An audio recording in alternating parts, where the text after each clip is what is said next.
How's everyone doing? Good? Enjoying the entertainment? Enjoying the food? Can we have a round of applause for everyone who helped put this event together again? It's an amazing event. So my name is Ritu. I just saw half of the room cringe at my Gora pronunciation of my name. But I'm an ABCD, and I can't change that. Kids, do you know what ABCD is? Me too. American born confused Desi. Right, that's us. We're ABCD. So I'm going to be pointing out some of my ABCD observations of Indian culture and my family. No one and nothing is safe. First, I have a question for the audience. Why are Indians so obsessed with cilantro? What's your thoughts on cilantro? It doesn't taste like anything. Yash is saying it doesn't taste like anything.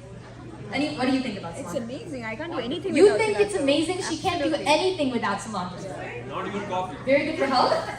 Let me tell you something. In my house, no dish is complete unless my mom has put a thorough sprinkling of cilantro on top. Yeah, people are clapping. There you go. But for me, cilantro tastes like nothing, smells like nothing. I could be eating paper for all I know. No, yeah. Kids, what do you think? Anyone on my side? No? Yeah. There's some people over there who agree with me.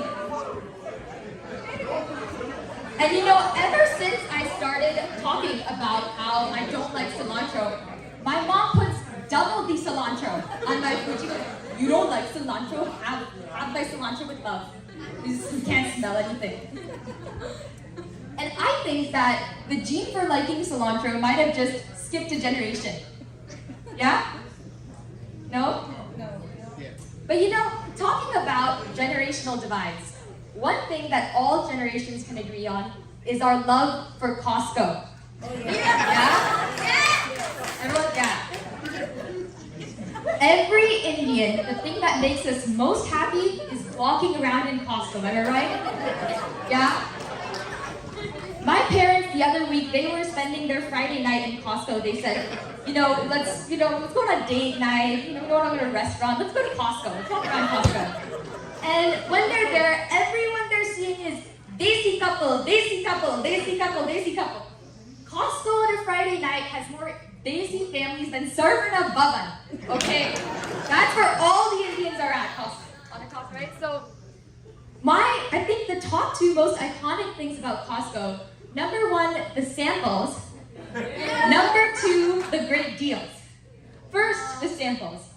So I grew up with a passion for anything that is free. Am I right? Yeah.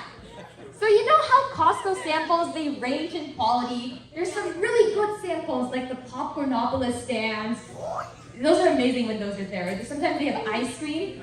And then there's the slightly sketchier Costco samples, like when you walk down the end of the aisle right before the checkout, and they have that like vitamin section, and then they'll be giving you pineapple electrolyte water. I will take it. I will take all the pineapple electrolyte water. I'm not paying for it, it's free. Thanks, Costco. Anytime I walk into a Costco, the first thing I do is make a mental map. Where are all the samples? Which ones am I going to go to? Which ones am I going to come back to? And you know that feeling when you go to a sample and you take your second sample, you feel so guilty, you know? You feel like the person's looking at you like. But the thing is, they can't tell you no. Did you know that? Costco employees can't tell you no when you ask for more samples. So take all the samples you want, guilt-free. That's their responsibility to you. You pay that Costco membership, that's what you get, right? Now, number two, the second greatest thing about Costco is the great deals. There is no such thing as walking into Costco unless you walk out with a million other things that you didn't know you needed, but you did, right? Like cat food for the cat that you don't have. But it was on sale! Every time my mom goes to Costco, which isn't very often, that's good for our credit card account, She comes back with a bunch of shirts, pants, dresses, pajama sets, what else? Shoes for me. She goes, try these on, I got them at Costco. And I'm like, I don't need all these clothes, I have enough clothes. And she goes, do you see the price? I can't not buy it. You don't get these prices anywhere other than Costco. Like, the value just blows your mind. And I know that it's not just my family, because I feel like every time you go into public, you're wearing your Costco clothes, you're just part of this cult of people who buy their clothes from Costco. You know what I'm talking about? So the other day at Costco, I got this new fleece jacket my mom brought for me. It's red with blue checkers. Anyone knows what I'm talking about? Okay, no one here has that jacket. One place where people don't have the same Costco clothes as me. And I was at the farmer's market, and there was an elderly lady who was there, and she had the same jacket as me, the exact same Costco jacket. So we walked by each other going like, it's 70 years age difference, wearing the exact same Costco jacket. Isn't that amazing? Costco just unites us, right? Exactly. And even my mom once, she wore a Costco jacket, and it was the same jacket as the lady who was selling her coffee. So that's what I love is, everyone wants great deals, everyone wants low prices.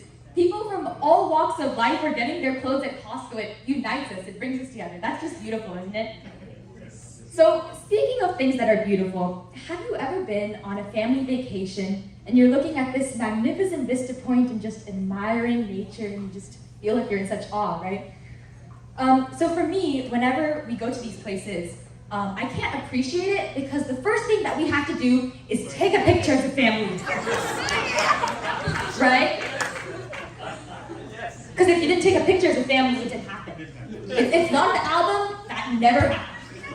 And the thing that my family does is we ask strangers to take our pictures. You guys do this too? Yeah. And we've gotten so good at picking out strangers who we think are good at taking pictures. Like you look at someone, you're like,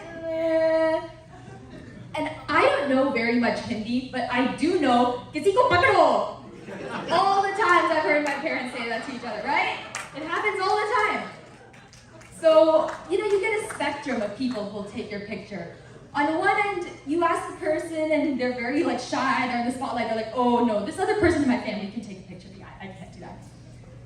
And then on the other end, you get the maestro photographer who's adjusting the camera, doing the fine-tuning the settings, saying, oh, background, lighting, oh, move this way, move this way. And at that point, your family is lost and you're standing there smiling for 5 minutes. You're like, just take the photo, come on, chalo. And it's like, whatever the quality. And I thought that my family was bad. But once we were on a vacation, I see this other family, and the parents are yelling at the kids, smile, smile, smile. I want to see cheap. $5,000 to the orthodontist for nothing. Do we have families here who like to play board games? Yeah? What board games are we a fan of? Sequence? Any Monopoly?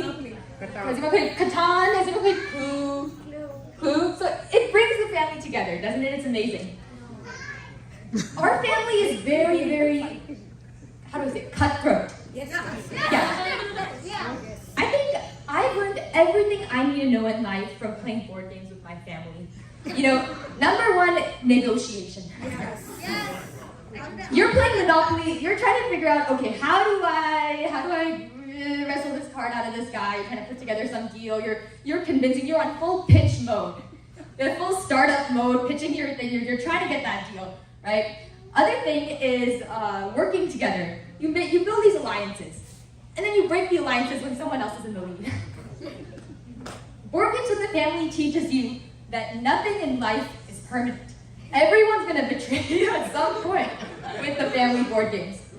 Once we were actually playing, we were sitting on the board, my brother's friend was over, and he looks at us and he's like, wow, you guys are so competitive. And the game hadn't even started. We were just setting up the board.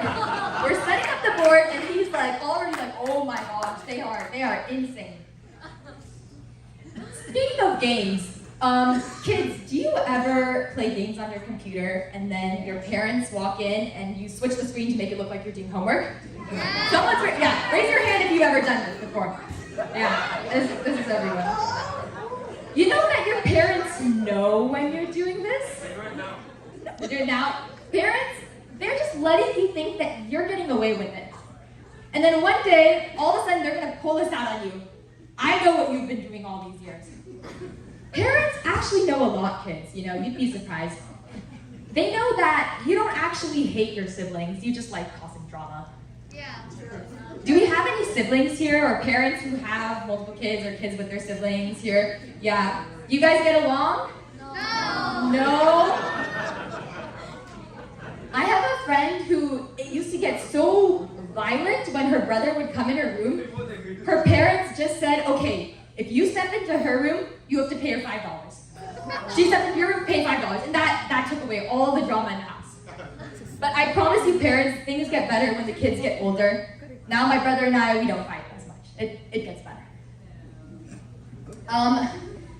Did you guys enjoy like laughing at these things about your family? And so, as Narain said, I think that comedy and especially telling these stories can help bring people together, and we can talk about these things that otherwise we might not talk about. And so I believe in the power of creating these conversations and bringing the community together to discuss parts of our identity. So I have started an open mic night series called At the Intersection, where we host these events around a theme. So the first one was being multilingual. The second one was connections across generations. And people come and they share stories, and it really brings us together, allows us to see that we have more in common than we have different. And so the next event that I'm having is actually tomorrow. I'm hosting one on religion, and I wanted to invite you, if any of this sounds interesting, it's gonna be tomorrow from 4 to 6 at the ICC in Milpitas. And if you had a personal experience with religion, and or you just want to listen to the perspectives of the speakers, that will be a really meaningful discussion that we'll be having, so I'm very excited for it. Thank you all for being an amazing audience.